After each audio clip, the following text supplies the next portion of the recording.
Hi everyone, welcome to week 2.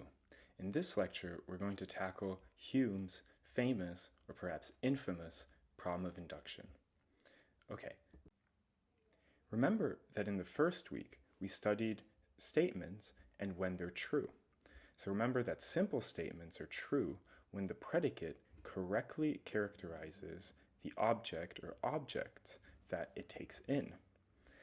Now, simple statements are simple, but we also saw complex statements that have logical operators, not, or, and these are a little bit more complicated, as the name suggests, and we need to use truth tables to figure out if these complex statements are true or false. But then we also distinguish between deductive and inductive arguments. We saw conditions for validity, and we touched on notions of inductive and epistemic probability. We have seen that in a deductive argument, we can know whether the argument is valid or not just based on the form of the argument. So here's one example that we had in our suggested exercises, which is P and Q, therefore P. What deductive logic allows us to do is figure out, is this argument valid or not? And it's a yes or no question. Can we do the same for inductive logic?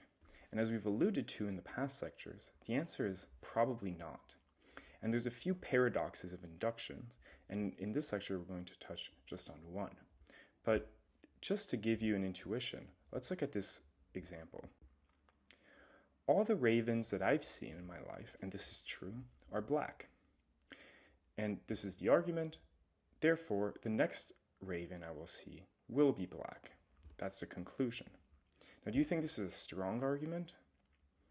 Well, I hope you do, because since I've seen crows and ravens, they've all been black, then it's pretty likely that when I go outside today and I see the crow that's been waking me up every morning, then that crow will probably be black. But take a look at this example. In all my previous birthdays, I've been under 30 years old. Therefore, in my next birthday, I will also be under 30 years old. Now, do you think this is a good inductive argument?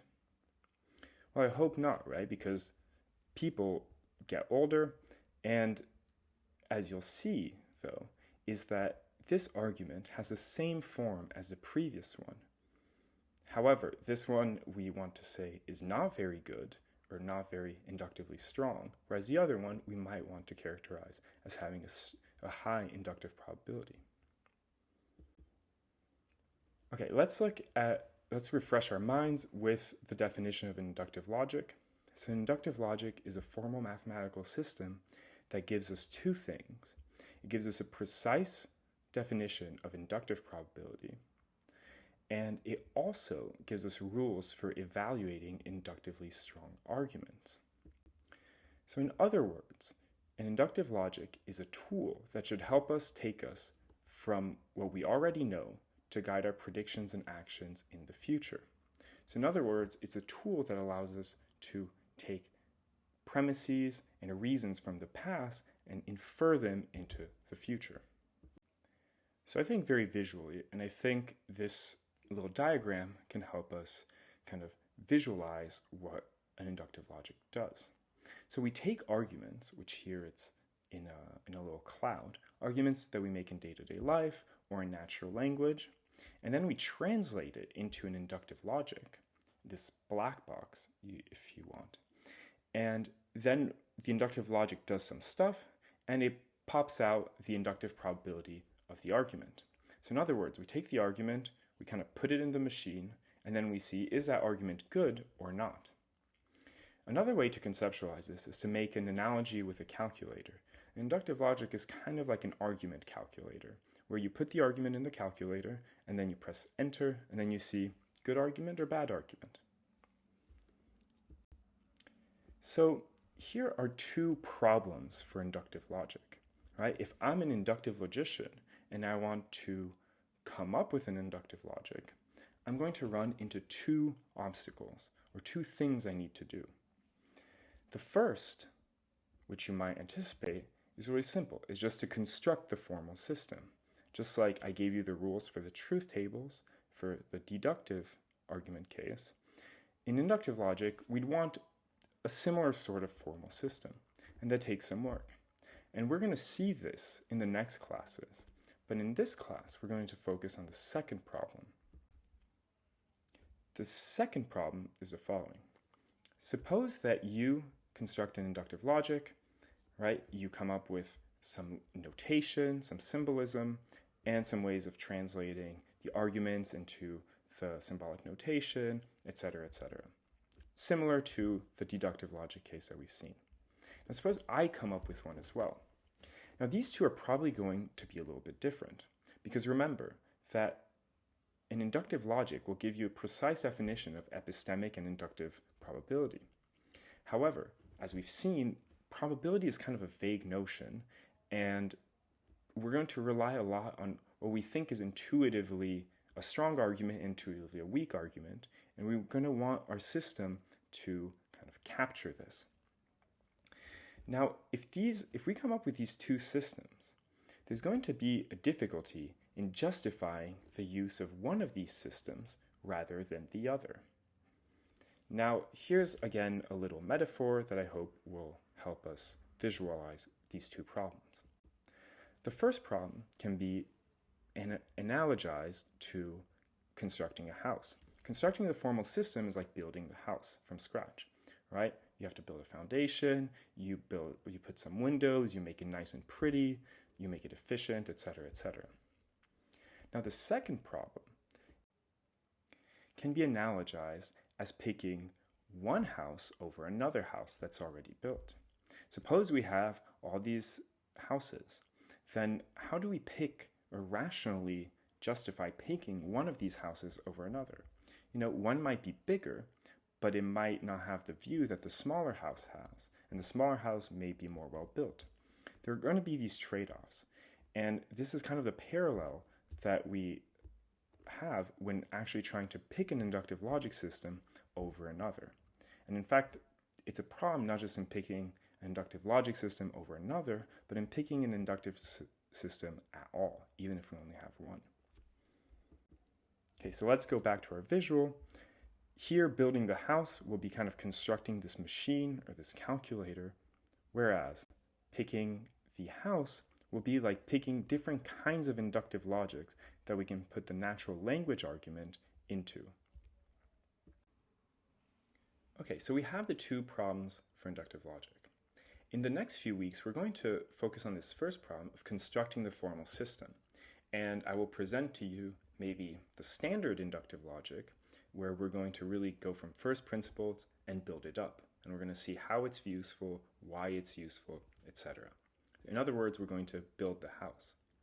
But we're going to start today's lecture with the problem of justifying the use of an inductive system rather than another. Why are we going to focus on this? Well, because it's a really hard problem in philosophy, and it's a really important problem, and you should know it. And in fact, it's going to motivate why we're going to build the house in the first place. But now we're going to turn to this problem, and I'll give you the punchline, which comes from David Hume, as I mentioned, which he says basically in a tweet, LOL, good luck. Hume is going to argue, rather convincingly as we'll see, that induction, or the use of inductive logic, is not going to be possible to rationally justify. That might worry us, but I hope the rest of this class will kind of assuage these fears. Okay, let's start at, say, the beginning with the person that came up with this problem of induction, which is the philosopher David Hume. So David Hume was a Scottish Enlightenment philosopher that worked around the 1700s, which was after the scientific revolution, and it was a time of what you might call epistemic turmoil. Philosophers were trying to provide a solid foundation for science. The scientific revolution changed how many people saw the world and how the world works, and they were trying to really give some solid philosophical foundations for this. Hume was what we might call an empiricist. Empiricists take the foundation of human knowledge and belief to come from sense experience, and they're contrasted with other philosophers, another school of thought, which is called the rationalist. Rationalists take most of our most of human knowledge, or fundamental human knowledge, to come not from experience, but from abstract human reasoning. And this was quite famous at the time, and one of the philosophers who championed this view was René Descartes. And Hume was on the other side from this empirical standpoint. Now, Hume is a very interesting philosopher. I highly recommend you go read on him. There's a lot of cool YouTube videos, and yeah, I can't recommend it enough. But we're going to focus on one of his theses, which was the problem of induction, namely that induction cannot be rationally justified. To get to there, though, we have to look at the two types of knowledge that Hume thought there were. Maybe pause the video now and see if you can find out what are the two types of knowledge that you kind of encounter in day-to-day life. Okay, trust that you've done this, and Hume distinguishes between the relations of ideas, and these are statements that are necessary, and they tend to be mathematical statements and statements by definition. For example, the statement 3 times 15 is equal to 5 times 9. That's a mathematical statement that's necessarily true. It's very hard to conceptualize this statement being false. Another example is all islands are surrounded by water. Now, you might think at first that this is an empirical statement, but it's not, right? It's in the definition of an island that it's surrounded by water. It wouldn't be very useful for me to go to the lake and look at many islands and be like, oh yeah, they are surrounded by waters, right? It's actually, I don't even have to have ever seen an island in my life to know that islands are necessarily surrounded by water. If a piece of land is not surrounded by water, then it's simple. It's just not an island because it doesn't satisfy the definition. These are a quality of relations of ideas are that they're necessary. Another kind of knowledge that Hume distinguishes is matters of fact. And this is knowledge that really encompasses the vast majority of the things we know in the world. These don't have the quality of being necessary as relations of ideas do, but rather they're contingent and they're empirical. So for example, that the raven that wakes me up in the morning is black, I know that the raven is black just by looking at it. I don't know that the raven is black by definition. I don't know that the raven is black because I've thought about the definition of ravens very hard or sat on my armchair. I wake up every morning and I look at it and I scream at it, and that's how I know this bird is black. Similarly, most scientific knowledge is of this kind. Hydrogen, let's take the example of hydrogen has 1 proton.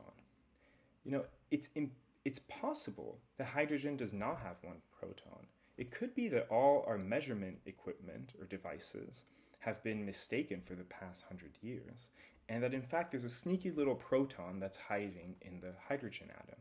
It's very unlikely, but it's not conceptually impossible, right? And if scientists say today found out that there was a proton, then they would just change the definition of hydrogen. They would say that we were mistaken in thinking that hydrogen has 1 proton, but it's not necessary in the sense.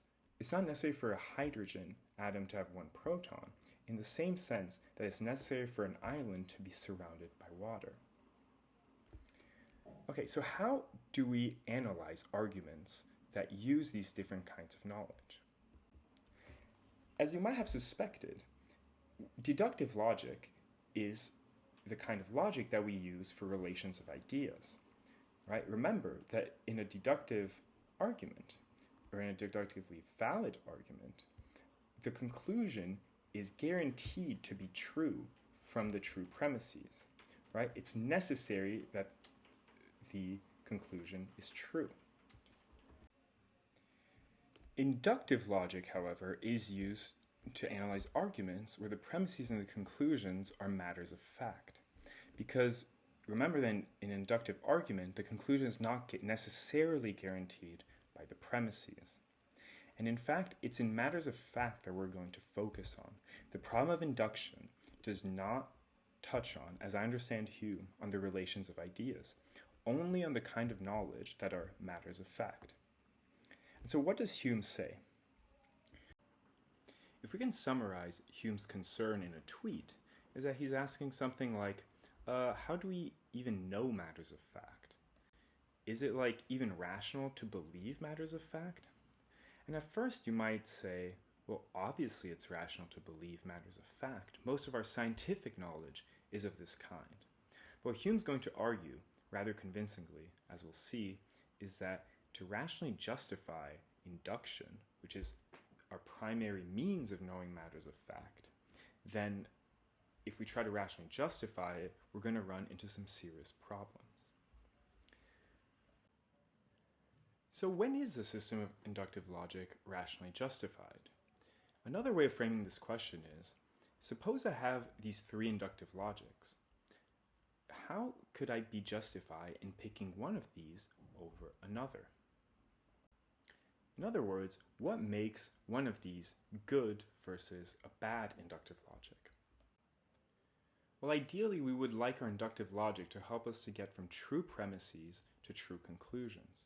In other words, we want the inductive logic calculator to do a good job of telling us when an inductive argument is good, meaning we should follow or adjust our beliefs according to the conclusion, versus when we should not.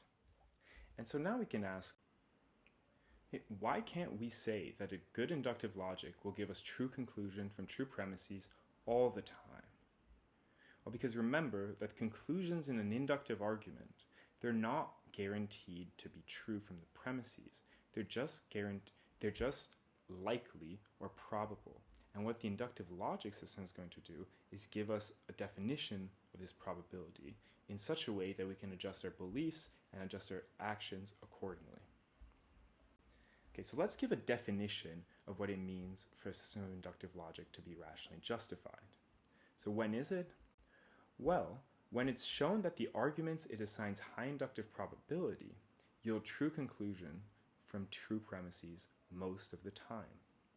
Again, it's not all of the time, just most of the time. And we have a second clause. Arguments which it assigns higher inductive probability yield true conclusion from true premises more often than the arguments to which it assigns lower inductive probabilities.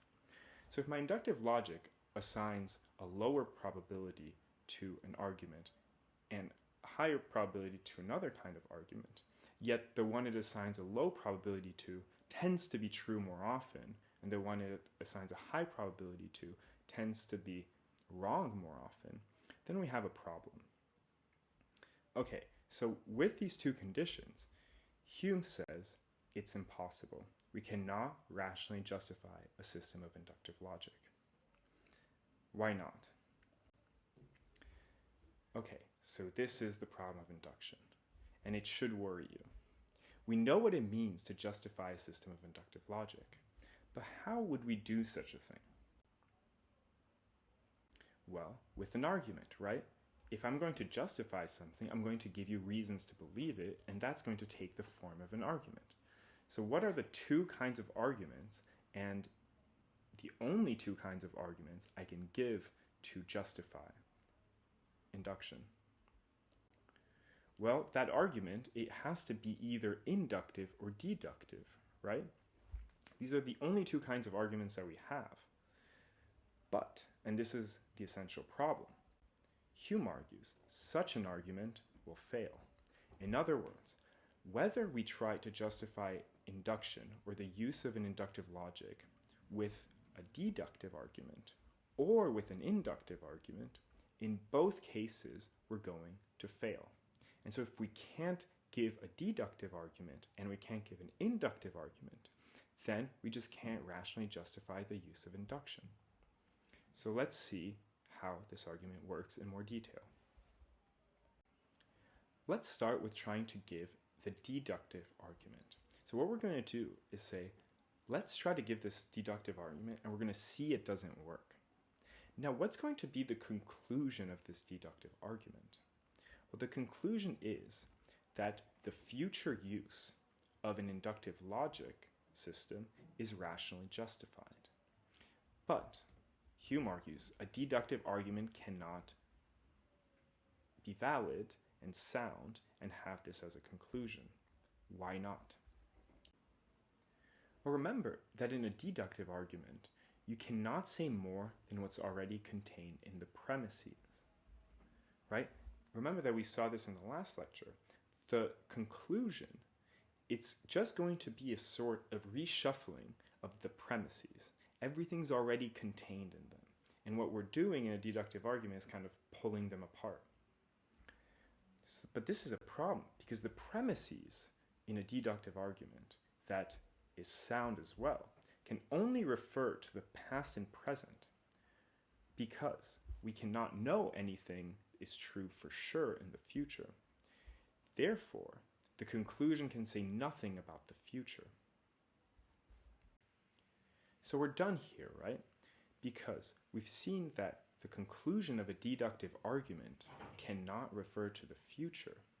Then our deductive argument cannot have as a conclusion that the use or the future use of an inductive logic system is rationally justified. Okay, so Hume is saying we cannot rationally justify inductive logic or induction because if we try to give an argument for it, it will fail. Why? Because there's two types of arguments that we can give to rationally justify the future use of the inductive logic. One kind is of a deductive kind, and that fails, and we've just seen why. Now we're going to move to the inductive kind. Can we rationally justify the use of inductive logic using induction? Well, Hume is going to say no. An inductive argument cannot justify the use of inductive logic. Why not? You might already feel that it's a little bit circular. Because suppose we have such an argument. In other words, suppose that we have an inductive argument that says, as its conclusion, that, well, the future use of an inductive logic system is rationally justified. Then ask yourself, how would we know that this inductive argument is inductively strong? Well, you might answer, because it has a high inductive probability. But wait a second. We saw that inductive probability is this vague notion, and that we want to be more precise with inductive logic. And then I might ask, well, what kind of inductive logic are you using to define a high inductive probability? And so this is the circularity.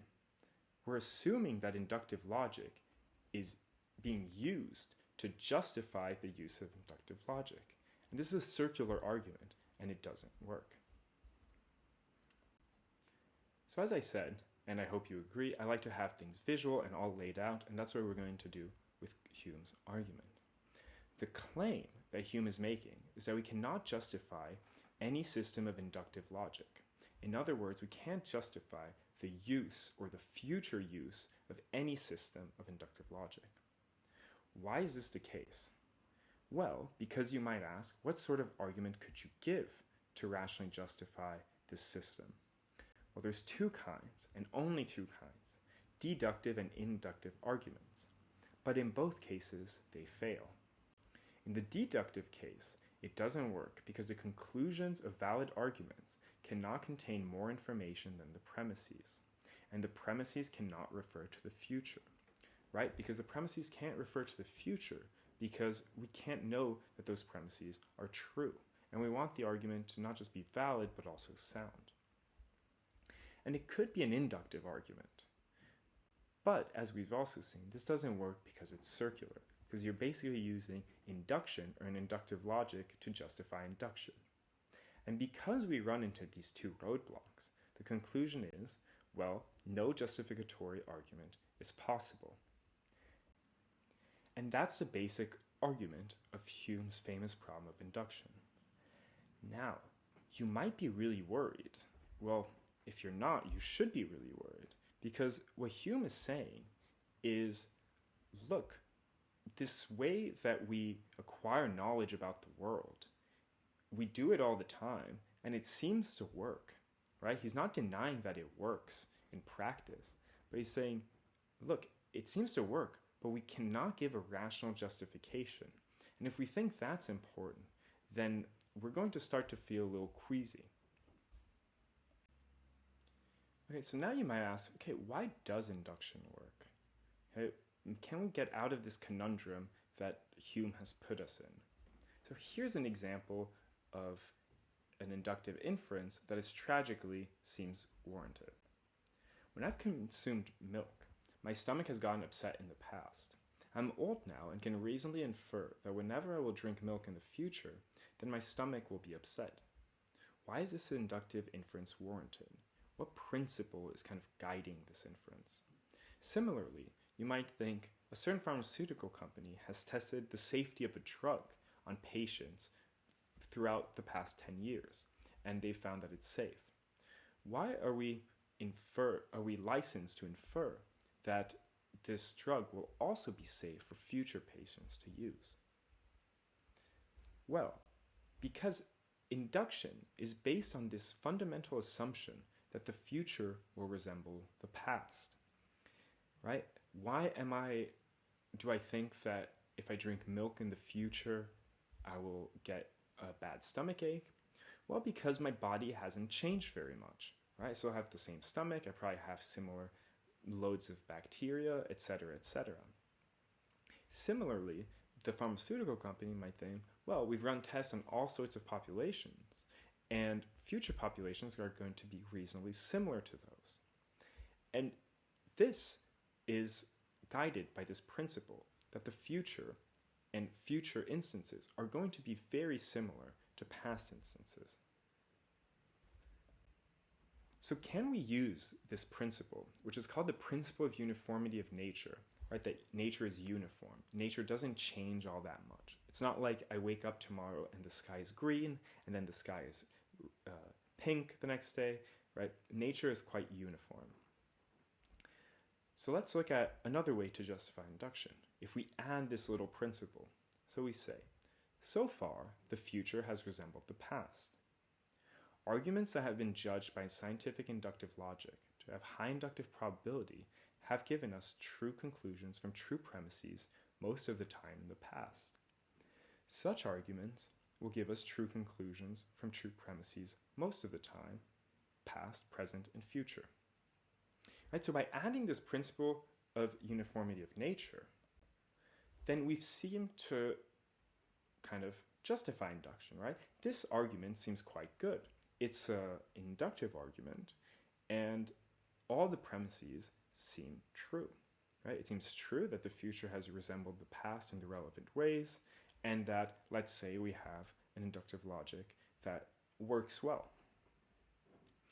But we'll see this is problematic because this inference in itself uses the principle of uniformity of nature because it assumes that the future will still resemble the past in the future. Let's look at it. Right, okay, so this is just what I said. If we can justify this principle, then we could potentially justify induction. But we cannot rationally justify this principle. Why? Well, I've given you already a sketch of the argument. Try pausing this video and writing it out for yourself. It will be a good exercise, and then you can go and look at the rest of the video. Okay, trusting that you've done that, let's give a sketch of what Hume could say in tweets.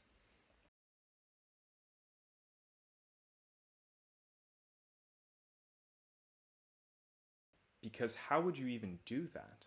Well, with an argument, right? Already we're seeing the same structure as the argument we gave before. And the argument has to be either deductive or it has to be inductive, right? So can that argument be deductive? Well, of course not, because for the same reason, deductive arguments can't say anything beyond what's in the premises, and they can't refer to the future, whereas the principle of uniformity of nature says, right, the one that we need is that the past will resemble the future in the future. Nor can this argument be inductive, because otherwise you'd again be in a circular argument, right? Why should I expect the future to resemble the past in the future? Well, because the future has resembled the past in the past. And so you're using that principle to justify the use of the principle in the future, which runs you into circularity. And same thing, therefore you can't justify it with an argument, so you're done. Okay, so we cannot rationally justify this principle of uniformity of nature, which if we could justify it, seems like it could have gotten us out of Hume's problem of induction. But we seem to not be able to. So therefore, there is no rational justification for induction. And here we can, before I get into Hume, I can note that many people, this has puzzled many people, and many people have tried to get out of this puzzle or this conundrum, right? People are really troubled by the problem of induction because it is really powerful. It's saying that our inductive methods don't have a rational foundation for them. Hume says, well, that's not really a problem. You know, we ground our knowledge by custom, not by reason. So he says in his work, all inferences from experience, right? It's not all inferences at all because it only applies to matters of fact, not to relations of ideas. But he says, all inferences from experience, therefore, are affects of custom, not of reasoning. And custom is just a name that captures the fact that we're psychologically built to move from memory to inferences. It's a feature of our reasoning, but not a rational justification of our inductive reasoning, right? And Hume is kind of giving a YOLO version of a response. He's saying, you know what, there's no rational justification, doesn't matter, this is just what we do and we're going to keep doing it. And as we're going to see, we are going to accept Hume's skepticism that it can be rationally justified, but we're not going to be as lax as Hume is in thinking, well, you know what, anything goes, doesn't matter.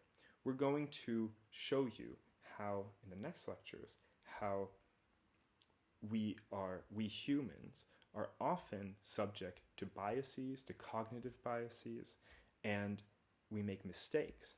And what inductive logic can do is that in a very local context, give you tools to make less of those mistakes.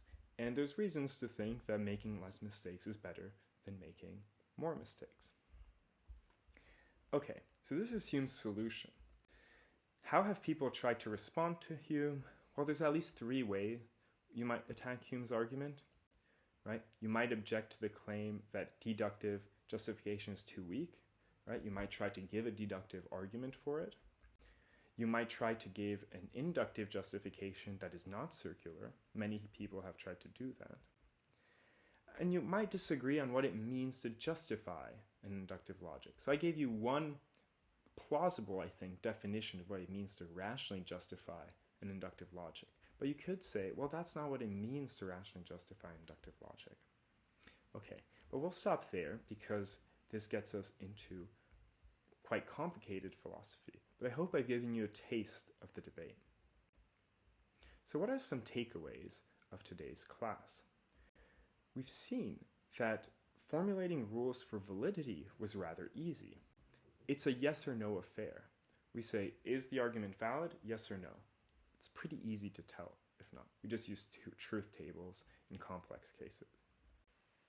Formulating the rules of inductive logic, however, seems to be more difficult, right? As we've seen with the case of 2 arguments might have the same form, but have vastly different inductive force, right? All the ravens I've seen are black, therefore the next raven I'll see will be black. That seems to be inductively strong. But all the birthdays that I've had so far, I've been under 30, therefore the next birthday I'll be under 30. That doesn't seem to have the same force. And the worst part, which the bulk of the class focus, is we're not even sure that such an inductive logic can be rationally justified. So this is a problem. But don't worry, I'm going to provide you with some solutions in next class. Thanks so much.